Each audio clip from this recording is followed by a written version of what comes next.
میاں محمد بخش کھڑی شریف والے انہوں نے دربار کی دیوار بنانی تھی تو ایک مستری لگایا، تو اس مستری نے 1 یا 2 دن کام کیا اور اس نے دل میں سوچا کہ یہ مجھے کیا دیں گے جو سارا دن دربار پر بیٹھے رہتے ہیں، نہ کچھ کام کرتے ہیں نہ کچھ اور، بس لوگوں کے ساتھ باتیں کرتے رہتے ہیں اور نماز پڑھتے ہیں اور دین کی باتیں شروع کر دیتے ہیں، تو یہ مجھے دیہڑی کہاں سے دیں گے؟ جب میں کام مکمل کر لوں گا تو پھر یہ مجھے حکم دیں گے کہ اللہ تعالیٰ آپ کو بہت دے اور خدا حافظ۔ تو اس کے دل میں یہ آیا کہ یہ پیسے، غریب آدمی پیسے کہاں سے دیں گے؟ وہ نا میاں صاحب کے شام کو جب اس نے کام چھوڑا تو میاں صاحب کے دربان میں پیش ہوا اور اس نے کہا کہ میاں صاحب میں کل کام پر نہیں آؤں گا، میں جیلم جا رہا ہوں کسی کام کے لیے۔ انہوں نے کہا ٹھیک ہے۔ وہ وہاں جیلم گیا اور جیلم میں کام کرنا شروع کر دیا۔ تو ان کے مرید کافی تھے، کافی دور دور سے لوگ پیدل سفر کر کے چلے آتے تھے، اس وقت گاڑیوں کا نظام تو تھا نہیں۔ تو کسی نے میاں صاحب کو آن کے بتایا کہ میاں صاحب جو مستری آپ نے لگایا تھا فضل، تو وہ تو جیلم کام کر رہا ہے۔ انہوں نے ایک مولوی رکھا ہوا تھا جس کا نام تھا ملوانا، اس کو خط اس کو دیا اور انہوں نے فرمایا میاں محمد بخش نے کہ یہ مولوی صاحب خط لے جاؤ اور فضل ترکھان کو دے دو۔ تو اس خط کے اندر شعر لکھا ہوا تھا، وہ شعر آپ کی خدمت میں پیش ہے۔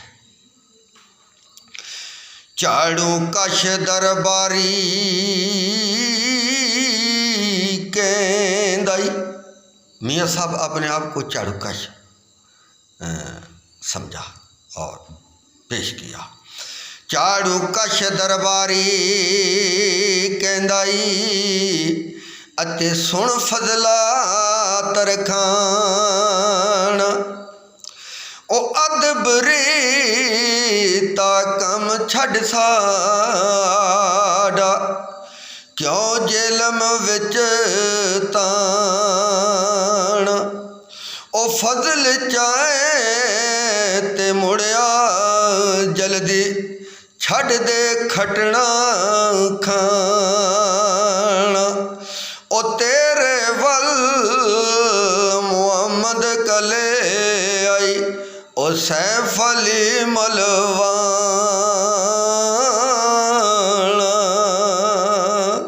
اس مولوی کا نام سیف علی تھا، وہ جو ہم ملوانا کہہ بیٹھے، غلطی کے لیے معذرت خواہ ہیں۔ تو جب وہ واپس آیا تو کام شروع کر دیا۔ جب شام ہوئی کام چھوڑنے لگا تو میاں صاحب نے اس کو بلایا اور اس وقت میاں صاحب عصر کی نماز پڑھ رہے تھے، تو انہوں نے فرمایا کہ ادھر آ۔ جب وہ پاس گیا تو میاں صاحب نے مسئلہ اٹھایا اور انہوں نے کہا نیچے سے یہ پیسے چک لائے، جتنے تو نے چاہنے ہیں وہ چک لائے۔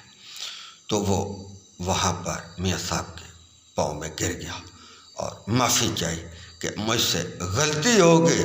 تو میاں صاحب نے ارشاد فرمایا، تو یہ کہتا تھا کہ یہ غریب آدمی ہے، کہاں سے پیسے دے گا؟ اس نے کہا کہ اللہ والوں کے پاس اللہ کے بے پناہ خزانے ہوتے ہیں، اللہ کے خزانوں میں کوئی کمی نہیں ہے۔ تو وہ شرمندہ ہوا اور دربار کی جو دیوار تھی وہ مکمل کی اور پیسے بھی نہیں لیے اور واپس لوٹ کر چلا گیا اور میاں صاحب نے اس کو دعا دی۔